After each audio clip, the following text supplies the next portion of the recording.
নমস্কার বন্ধুরা, আমি পারমিতা। আমার চ্যানেল পারমিতা হেভেন ব্লগে আপনাদের সকলকে স্বাগত। আমার আজকের এই ব্লগটি আপনারা যে যেখান থেকেই দেখছেন, আশা করি ঈশ্বরের কৃপায় সবাই ভালো আছেন, সুস্থ আছেন। আমি আর আমার পরিবারের সকলেও ভালো আছি। সকাল সকাল চা ব্রেকফাস্টটা করে ঘরে টুকটাক রিফিলিংয়ের কাজগুলো করে নিচ্ছি, কারণ আজ আমার সকালে আর কোনো কাজ নেই। আজ আমার এক জায়গায় যাবার আছে, তাই দুপুরের লাঞ্চ বানাবো না। যদিও যাব শুধু আমি একা, বাকি সবাই বাড়িতেই থাকবে। তবে আমার হাজব্যান্ড বলল যে তোমাকে আজকে কোনো ঝামেলা করতে হবে না, তুমি যাও, এক জায়গায় যাচ্ছ, মাথা ঠান্ডা করে যাও। আমরা এখানে বাইরে থেকে বিরিয়ানি এনে খেয়ে নেব। রান্না যদি না করতে হয় তাহলে দেখবেন হাতে অগাধ সময় থাকে, তখন কি করব কি না করব বুঝে পাই না।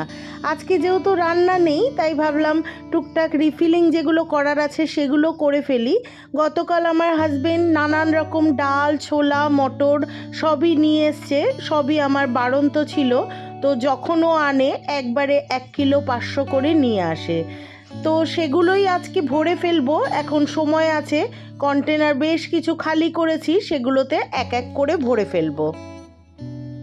ডাল আমার ঘরে মাসে মোটামুটি 2 থেকে 3 কিলো লাগে, মানে সেটা সব রকম ডাল মিলিয়ে। যেমন ছোলার ডাল 1 কিলো লাগে, মুগের ডালটা 1 কিলো লাগে, মুসুর ডাল 1 কিলো লাগে, আর অড়হর ডাল আনলে 500 আনে, আর বিউলির ডাল আনলে 500 আনে। ছোলার ডালটা 1 কিলো আমার এই কারণে লাগে, আমার ডাল যত না খাওয়া হয় তার থেকে বেশি ছোলার ডালের ডাল পুরি খাওয়া হয়। ভীষণ ভালোবাসে আমাদের ঘরে সবাই ছোলার ডালের ডাল পুরি খেতে, বিউলির ডালের কচুরি খেতে। এই ডালগুলো শুধুমাত্র এই পারপাসেই আসে। মাঝে মাঝে ছোলার ডাল একটু বানাই, লুচি পরোটার সাথে খেতে বেশ ভালোই লাগে। আজ সকালে যখন এইসব হালকা ফুলকা কাজকর্ম করছিলাম, তখন মনে মনে বেশ একটা আনন্দ লাগছিল। জানেন, কত দিন বললে ভুল হবে, কত মাস পরে আমার সব আত্মীয় স্বজনের সাথে আমার দেখা হবে। আসলে আজকাল দিনকালই এমন হয়েছে, অনুষ্ঠান ছাড়া বাড়ির পরিবারের স্বজন আত্মীয়দের সাথে দেখা সাক্ষাৎ প্রায় হয়ই না। কেউ কারো বাড়িতে আজকাল যায়ও না, সবাই ব্যস্ত। আজ যেখানে আমি যাব, যদিও সেই অনুষ্ঠানটা শোকের, তবু ভালো লাগছে যে আত্মীয় স্বজনের সাথে সবার সাথে দেখা তো হবে। আসলে আজকে আমার ছোট ঠাকুমার মৎস্যমুখী শ্রাদ্ধ শান্তির কাজ হয়ে গিয়েছে, সেখানে আমি যেতে পারিনি। তো আজ মৎস্যমুখীতে আমি যাব আমার মাকে নিয়ে। আমার বাবা তো যেতে পারে না, ঘর থেকে আর বেরোতেই পারে না, একেবারেই হাঁটা চলা প্রায় বন্ধ হয়ে গিয়েছে, বিছানা ধরে নিয়েছেন। আর মাকে আমি ছাড়া কেউ নিয়ে যাওয়ার নেই। আমার মারও এখন অনেকটাই বয়স হয়েছে, তাই ওনাকে একা রাস্তাঘাটে ছাড়াও যায় না। আমার ছোট ঠাকুমার বয়স হয়েছিল প্রায় 100-র কাছাকাছি। আগেকার দিনের লোক তো, তাই হয়তো এতদিন বেঁচে ছিলেন। কষ্ট পাচ্ছিলেন, উনিও বিছানায় পড়ে গিয়েছিলেন, তারপরে মেমোরি লস হয়ে গিয়েছিল। মানে শেষের দিকে যখন ওনাকে দেখতে গিয়েছিলাম, তখন আর উনি কাউকে চিনতে পারছেন না। আমার একটা সমস্যার কথা আপনাদের সাথে শেয়ার করি। আমি জানি না আমার মতো আপনাদেরও হয় কি না, তবে আমি কোনো শ্রাদ্ধ অনুষ্ঠানে খেতে পারি না। এটা আমার একটা ভীষণ বড় প্রবলেম বলতে পারেন। সে আমার নিজের আত্মীয় স্বজন হলেও কি, যদিও আজকে শ্রাদ্ধ না, আজকে মৎস্যমুখী, তাও আমি জানি আমার একটু অস্বস্তি হবে। কিন্তু নিজের আত্মীয় স্বজনের অনুষ্ঠানে তো আর এইসব বলা যায় না, করা যায় না, অগত্যা যেতেই হলো। আমি ওখানে কাজ করছি, আর এখানে দেখুন 3 জনে মিলে কি করছে। বাইরে থেকে পাখি নিয়ে এসে 3 জনে মিলে এটাকে নিয়ে ঘাটাঘাটি করছে। আমার অনেকগুলো পাখি আছে। আসলে এর কিছুদিন আগে একটু পায়ে মারামারি করে চোট লেগেছিল, তো তাকেই আজকে আমার হাজবেন্ড ধরে নিয়ে এসে দেখাচ্ছে আমার মেয়েকে যে ও এখন পুরোপুরি সুস্থ হয়ে গিয়েছে। স্নান করে বেরিয়ে পড়েছি মাকে নিয়ে। অনেকটা পথ যেতে হবে। আজ আমি যাব সল্টলেক স্টেডিয়াম। স্টেডিয়ামের উল্টো দিকে চার্নক সিটি বলে একটা ব্যাঙ্কুয়েট হল আজ ভাড়া করা হয়েছে।